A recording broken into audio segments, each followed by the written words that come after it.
Hello दोस्तों, कैसे आप सब लोग। मैं Abhishek from SI education tutorial. So friends, आज अपन फंक्शन की बात करने वाले कि फंक्शन क्या होता है। इंट्रोडक्शन की बात करते हैं कि फंक्शन क्या होता है। ठीक है। तो फंक्शन एक सेट ऑफ द ब्लॉक होता है। फंक्शन की बात करते हैं। फंक्शन क्या होता है, एक सेट ऑफ द ब्लॉक होता है जो एक स्पेसिफिक टास्क परफॉर्म करता है। सर, ऐसा कुछ समझ में नहीं आया आपने क्या कहा। मैंने क्या कहा, एक सेट ऑफ द ब्लॉक होता है जो स्पेसिफिक टास्क परफॉर्म करता है। मान लो कि आप लाइव प्रोजेक्ट पे वर्क करेंगे। ठीक है, प्रोजेक्ट्स पे वर्क करेंगे। तो प्रोजेक्ट्स पे हजारों लाइन ऑफ के कोड होते हैं, मतलब बहुत सारी लाइंस के कोड होंगे। हो सकता है आप किसी सेक्शन में सिर्फ एडिशन वाला ऑपरेशन परफॉर्म करेंगे, किसी सेक्शन में आप मल्टीप्लिकेशन वाला ऑपरेशन परफॉर्म करेंगे। तो मैं क्या करूंगा कि इन सब का अपना एक ब्लॉक बना लूंगा। क्या करूंगा, मैंने मान लो एक एडिशन, मुझे पता है कि मैं इस ब्लॉक पे एडिशन वाला ऑपरेशन परफॉर्म करने वाला हूँ, तो मैं एडिशन का अलग ब्लॉक बना लूंगा।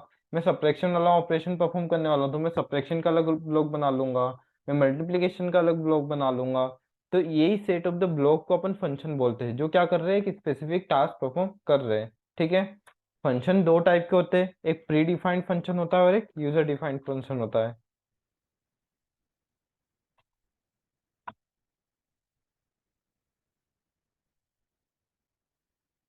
और एक यूजर डिफाइंड फंक्शन होता है। ठीक है।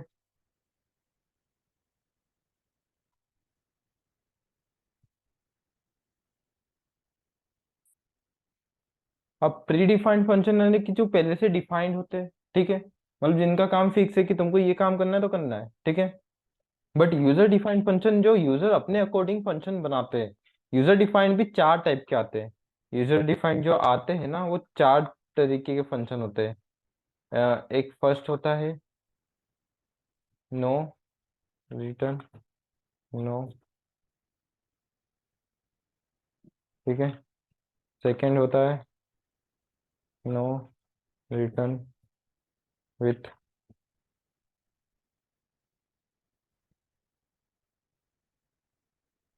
थर्ड होता है रिटर्न विथ नो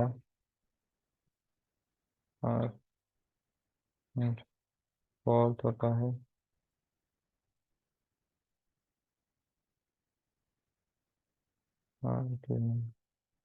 देखो, यूजर डिफाइंड फंक्शन कितने टाइप के होते हैं, चार टाइप के होते हैं। अभी ये आपको चार टाइप में इतना डीप में समझने की कोई जरूरत नहीं, क्योंकि अपन इन चार टाइप को बहुत डिटेल में एक्सप्लेन करने वाले हैं आने वाले वीडियोस में। ठीक है। अब ये तो हो गए फंक्शन और उसके टाइप्स। ठीक है। फंक्शन में तीन चीजें बहुत इंपॉर्टेंट रहती है। फंक्शन में जो तीन चीजें रहती है ना, बहुत इंपॉर्टेंट रहती है। क्या, देखिएगा। फंक्शन में तीन चीजें, एक तो फंक्शन का डिक्लेरेशन। डिक्लेरेशन, फंक्शन की कॉलिंग और फंक्शन की डेफिनेशन। ठीक है। ये तीन चीजें इन चारों टाइप में अप्लाई होगी। ये तीन चीजें इन चारों टाइप में अप्लाई होगी। क्या, फंक्शन का डिक्लेरेशन, फंक्शन की कॉलिंग एंड फंक्शन का डेफिनेशन। जो फंक्शन का डिक्लेरेशन होता है वो मेन फंक्शन के ऊपर होता है। जो फंक्शन का डिक्लेरेशन होता है ना, वो मेन फंक्शन के ऊपर होता है। ठीक है। फिर जो फंक्शन की कॉलिंग होती है वो मेन फंक्शन के अंदर होती है, और फंक्शन की डेफिनेशन मेन फंक्शन के बाहर। फंक्शन का डिक्लेरेशन मेन फंक्शन के ऊपर, फंक्शन की कॉलिंग मेन फंक्शन के अंदर, और फंक्शन की जो डेफिनेशन है वो मेन फंक्शन के बाहर होती है। ठीक है। अभी ये चीजें बस ध्यान रखिए, अब इस पे बेस अपन प्रोग्राम करेंगे। ठीक है। तो ये इंट्रोडक्शन टू फंक्शन हो गया, आपको आई होप समझ में आया होगा। कभी नहीं भी आ रहा कोई दिक्कत नहीं, अपन इस पे बेस प्रोग्राम करते हैं ताकि आपको अच्छे से समझ में आ जाए। तो अपन फर्स्ट टाइप यूजर डिफाइंड, यहाँ पर यूजर डिफाइंड फंक्शन की बात करेंगे। तो यूजर डिफाइंड फंक्शन में अपन फर्स्ट टाइप डिस्कस करते हैं, नो रिटर्न नो आर्ग्यूमेंट वाले। कौन सा, नो रिटर्न नो आर्ग्यूमेंट। चलिए करते हैं। यहाँ पर फर्स्ट टाइप डिसाइड करेंगे।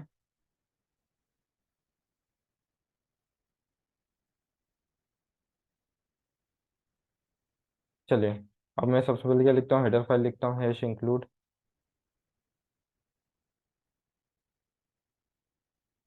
नो रिटर्न नो आर्ग्यूमेंट की बात करने वाले। Hash include IO using namespace STD. ठीक है। अब मैंने क्या कहा था, फंक्शन का पहले क्या आएगा, डिक्लेरेशन आएगा। डिक्लेरेशन कहाँ आएगा, मेन बॉडी के ऊपर आएगा। तो ये मेन बॉडी है अपनी, ठीक है।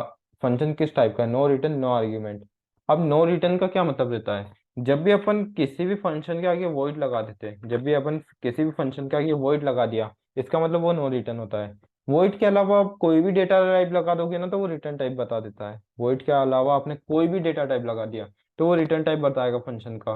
लेकिन आपने कभी वॉइड लगाया तो इसका मतलब वो नो रिटर्न, यानी कि कोई भी वैल्यू रिटर्न नहीं करेगा, ठीक है। तो मैंने यहाँ पर क्या लगाया, वॉइड लगा दिया, इसका मतलब मैं यहाँ पर कोई भी वैल्यू रिटर्न नहीं करने वाला हूँ। तो अपना जो ये पार्ट है नो रिटर्न वाला, ये कंप्लीट हो गया। अब बचा क्या है, नो आर्ग्यूमेंट। तो मैंने एक वॉइड, अब फंक्शन का नाम, ठीक है, फंक्शन का सिंटेक्स भी बता देता हूँ। सबसे पहले क्या आएगा सिंटेक्स में, रिटर्न टाइप, फिर फंक्शन नाम, फंक्शन नेम, और उसके बाद इसमें आएगा आर्ग्यूमेंट,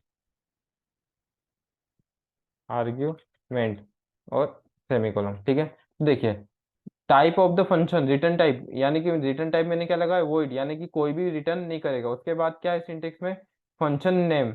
अब फंक्शन नेम, मुझे मान लो एक ऐड वाला फंक्शन बनाना है, कि मुझे एक सेक्शन में एडिशन परफॉर्म करना है, तो मैंने वॉइड ऐड नाम से एक फंक्शन बना लिया।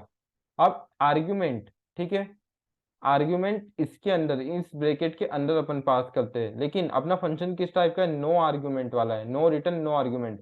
तो मैंने यहाँ पर कोई आर्ग्यूमेंट पास किया है क्या, यानी कि कोई पैरामीटर पास किया है क्या, नहीं किया है। इसका मतलब मेरा फंक्शन किस टाइप का हो गया, नो रिटर्न नो आर्ग्यूमेंट वाला।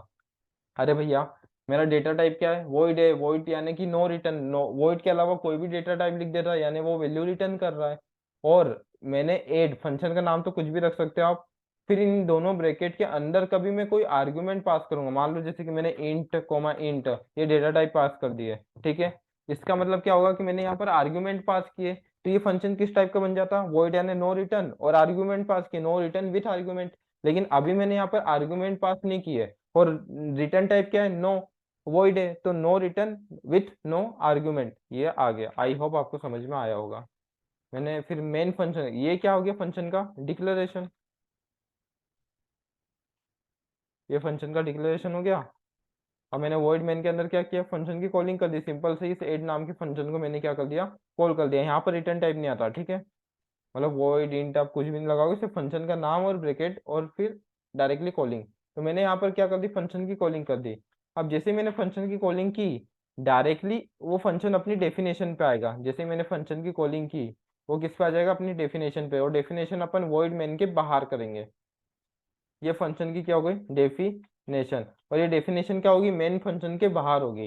ये फंक्शन की क्या है, डेफिनेशन है, और ये डेफिनेशन क्या हो जाएगी, मेन फंक्शन के बाहर। आई होप आपको समझ में आया होगा, ठीक है। हाँ, चलिए। अब मैंने एक इंटीजर ए, बी और सी, तीन वेरिएबल ले लिए। बस इसमें आपको जो भी ऑपरेशन परफॉर्म करना है कर लीजिए, क्योंकि देखिए वॉइड एडिशन यानी कि नॉर्मल सी बात है, फंक्शन का नाम ही बताते हैं कि उसमें कौन सा टास्क परफॉर्म होने वाला है। तो मैंने वॉइड एड नाम से फंक्शन बनाया।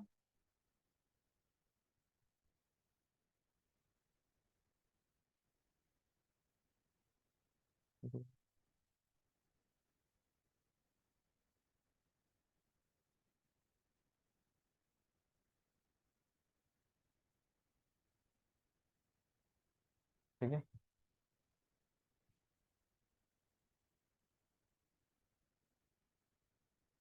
हम्म, हम्म, हम्म,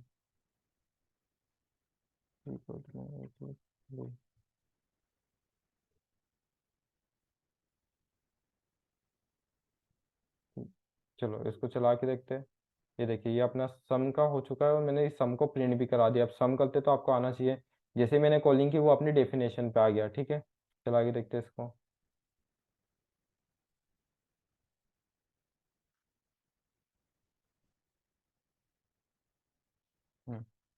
मैंने 45 25 सम 70 आ गया, ठीक है। अब इसको देखिए, जैसे ही इस फंक्शन का काम खत्म हो जाएगा, सुनना, जैसे ही इस फंक्शन का काम ना खत्म हो जाएगा, तो ये वापस मेन फंक्शन के अंदर आ जाता है। मतलब इन्हें सम प्रिंट कर दिया, ठीक है। इसने क्या कर दिया, सम प्रिंट कर दिया। अब उसके बाद ये वापस किस में आ जाएगा, मेन फंक्शन में आ जाएगा, अपनी कॉलिंग पे। इसके नीचे मैं लिख देता हूँ सी आउट एंड ऑफ प्रोग्राम। ऐसा क्यों लिखा है, क्योंकि मुझे बताना है कि फंक्शन का जैसे ही वो कॉल होता है, डायरेक्टली पहले डेफिनेशन पे आएगा, ठीक है, डेफिनेशन का पूरा काम करेगा, उसके बाद वापस मेन बॉडी पे आ जाता है। अब मैं बताता हूँ चला के, एक मिनट, इधर सेमीकोलन नहीं लगाया।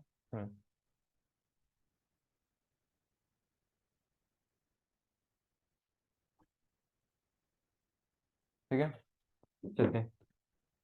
अब मैंने ले लिया 45, 25, 70, उसके बाद क्या आया, एंड ऑफ द प्रोग्राम।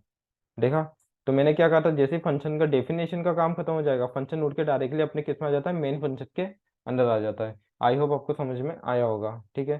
तो ये तो था फंक्शन का first type, no return no argument वाला। चलिए इसके ऊपर कुछ और प्रोग्राम्स कर लेते हैं ताकि आपको और अच्छे से समझ में आ जाए।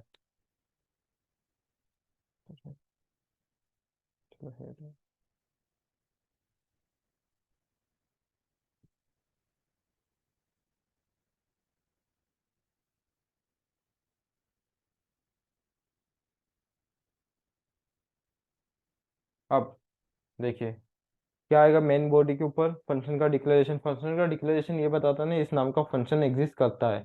फंक्शन की कॉलिंग ये बताता है कि हाँ अब फंक्शन का टाइम हो चुका है कि अब उसको वो काम करना है जो भी उसको टास्क दिया है, ठीक है। मैं एक काम करता हूँ, वॉइड प्राइम नाम का एक फंक्शन ले लेता हूँ। क्या, प्राइम। अब सीधा सा मतलब है, इसका मतलब मैं क्या कर रहा हूँ, प्राइम नंबर निकालूंगा, ठीक है।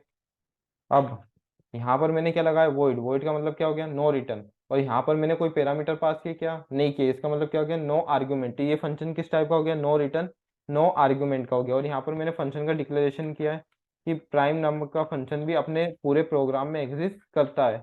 अब मेन बॉडी के अंदर मैं क्या कर दूंगा, इसकी कॉलिंग कर दूंगा, ठीक है। तो ये प्राइम, और ये क्या हो गई, कॉलिंग हो गई। डायरेक्टली सिंपल सा फंक्शन का नाम लिख दो, उसकी कॉलिंग हो जाती है। और मेन बॉडी के बाहर इसकी मैं क्या कर दूंगा, डेफिनेशन दूंगा, प्राइम। हाँ। अब प्राइम नंबर की कंडीशन क्या होती है, सुनना।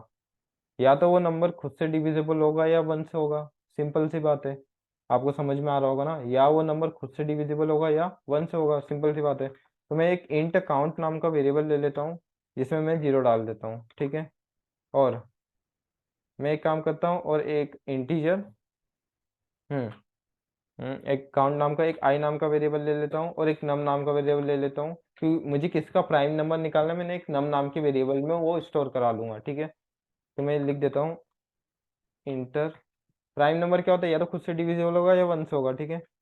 Enter the number, enter the number करवा लिया मैंने, यूजर से एक नंबर इनपुट करा लिया, ठीक है। तीन, नम को मैंने क्या करा लिया, इनपुट करा लिया, ठीक है। अब मैं फॉर लूप लगाता हूँ, आई इक्वल टू, देखो मैंने क्या बताया, प्राइम नंबर की कंडीशन क्या रहती है, या तो वो खुद से डिविजिबल होगा या वन से होगा, ठीक है। चलो, तो मैं आई को कहाँ से स्टार्ट कर रहा हूँ, टू से स्टार्ट कर रहा हूँ, और आई को कहाँ तक ले जा रहा हूँ, लेस देन नम तक ले जा रहा हूँ, कहाँ तक, लेस देन नम तक। यानी कि वन से स्टार्ट भी नहीं किया और वो अपने आप तक भी नहीं जा रहा है, नंबर तक भी नहीं जा रहा है। लेस देन नम यानी कि कभी मैं फाइव लेता हूँ तो फाइव लेता हूँ तो अपना लूप कहाँ तक चलेगा, फोर तक चलेगा, सिंपल सी बात है। अभी अपन ड्राई रन करके देखेंगे तो आपको अच्छे से समझ में आ जाए, ठीक है। अब मैंने यहाँ पर कंडीशन लगाई, if num modulus I equal to zero, then count plus plus. आप सुनना, इसको ड्राई रन करते चलिए। मैंने मान लो नंबर लिया पाँच, क्या ले लिया, नंबर पाँच ले लिया।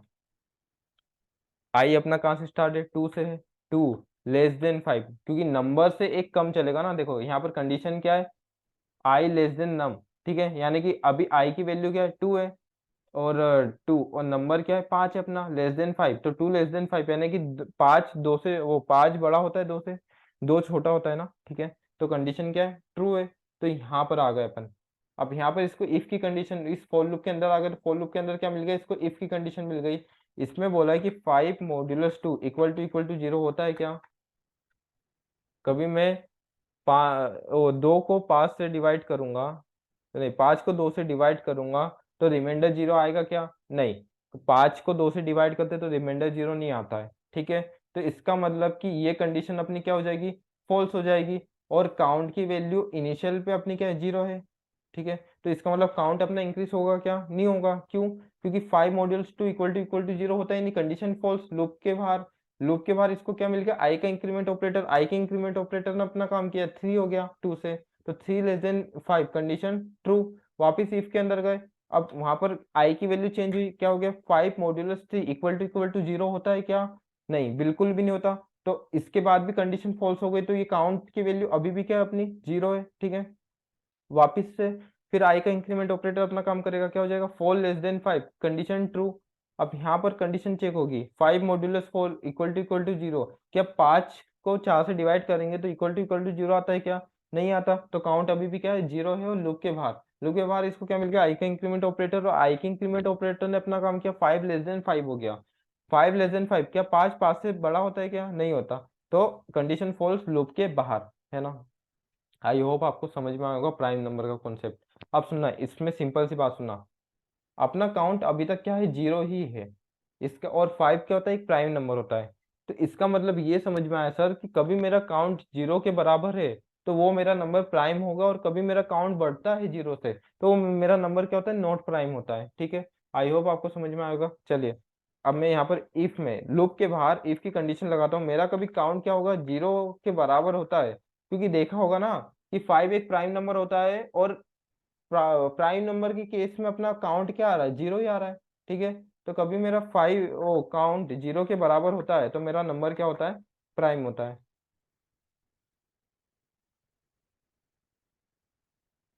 ठीक है। नहीं तो एल्स, नहीं तो क्या आएगा, मेरा नंबर नॉट प्राइम होगा, सिंपल सी बात है।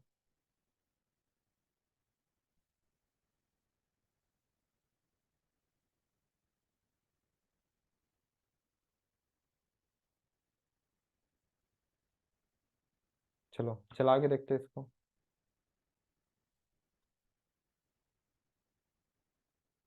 5 डाल दिया, number is prime, price prime होता है, ठीक है। एक और बार चलाते हैं, 4 नोट प्राइम होता है, 4 को भी एक बार ट्राई रन कर लेते हैं ताकि आपको अच्छे से और समझ में आ जाए, ठीक है। 4 डाल दिया, 4 नोट प्राइम होता है, सीधी सी बात है, ठीक है। अब नोट प्राइम की, सर आपने प्राइम की कंडीशन समझा दी, आप नोट प्राइम की भी समझा दीजिए। चलो नोट प्राइम की भी समझ लेते हैं। मैंने एक काम करो, नंबर को मैं 4 ले लेता हूँ, क्या ले लेता हूँ, 4, ठीक है। आई को 2 से स्टार्ट करेंगे, 2 <4 कंडीशन। देखो, आई कहाँ से स्टार्ट है, 1 से नहीं, 2 से स्टार्ट हो रहा है, और कहाँ तक जा रहा है, नम से एक कम। प्राइम नंबर की कंडीशन क्या बोलती है कि मैं से 1 से डिविजिबल होऊंगा और अपने खुद के नंबर से डिविजिबल होऊंगा। इसका मतलब मैंने आई को ना 1 से स्टार्ट किया ना खुद तक ले जा रहा हूँ। इसका मतलब आई अपने, अब इनके बीच में कभी किसी नंबर से डिवाइड होता है, इसका मतलब वो नंबर नोट प्राइम है। तो मैंने आई को 2 से स्टार्ट किया और कहाँ तक जा रहा है, नम से एक कम, नंबर से एक कम जा रहा है, ठीक है। तो I2 <4 कंडीशन ट्रू, ठीक है। मैंने यहाँ पर क्या बोला कि 4 <2 = 0, क्या 4 को 2 से डिवाइड करूंगा तो इक्वल टू 0 आता है? हाँ जी, बिल्कुल आता है। तो मैंने कर दिया 1, ठीक है। काउंट अपना इंक्रीज होगा, उस समय क्या आना चाहिए, काउंट इंक्रीज होना चाहिए, ये कंडीशन ट्रू हो गई। तो इसके अंदर का काउंट भी क्या हो गया, इंक्रीज हो गया। फिर अपन को क्या मिला, आई का इंक्रीमेंट ऑपरेटर 3 हो गया, 4 <3 = 0 होता है क्या? नहीं होता। तो काउंट अभी भी क्या अपना 1 है, लेकिन ये कंडीशन फॉल्स हो गई ना, क्योंकि काउंट अभी भी अपना 1 है। फिर यहाँ पर आई का increment operator, 4 <4 condition false, loop के बाहर, लूप के बाहर मैंने क्या बोल दिया, कभी काउंट 0 के बराबर है तो नंबर प्राइम है, और काउंट 0 से बड़ा है, इसके अलावा काउंट कुछ भी है, क्योंकि इनिशियल पे अपना काउंट क्या था, 0 था, है ना। और प्राइम नंबर की कंडीशन क्या बोलती है, या तो मैं 1 से डिविजिबल होऊंगा या फिर खुद से। लेकिन मैंने आई को कहाँ से स्टार्ट किया, 2 से किया, और कहाँ तक जा रहा है, खुद से एक कम, कभी 5 लूंगा तो 4 तक जाएगा, 10 लूंगा तो 9 तक जाएगा, ठीक है। और हर बार मैं आई की वैल्यू को, और नम की वैल्यू को आई से डिवाइड करते जा रहा हूँ। प्राइम भी यही बोलता है ना कि एक, कभी मैंने 10 लिया है तो 1 से 10 तक कितने नंबर डिवाइड होते हैं मुझे ये बताओ, प्राइम भी खुद ही ये बोलता है। तो मैंने आई को कहाँ से स्टार्ट किया, 2 से स्टार्ट किया, और कहाँ तक जा रहा है, नम से एक कम तक जा रहा है, ठीक है। और नंबर, और मैंने बोल दिया कि 2 से लेके नम से एक कम तक कितने नंबर डिवाइड होते हैं ये बताओ। तो मैं हर बार आई को डिवाइड करते जा रहा हूँ नम से, ठीक है। अब काउंट 1 है, तो मैंने लिख दिया कभी मेरा काउंट 0 के बराबर होता है तो मेरा नंबर प्राइम है, इसके अलावा काउंट कुछ भी होता है तो मेरा नंबर क्या हो गया, नॉट प्राइम हो गया। आई होप आपको समझ में आया होगा, ठीक है।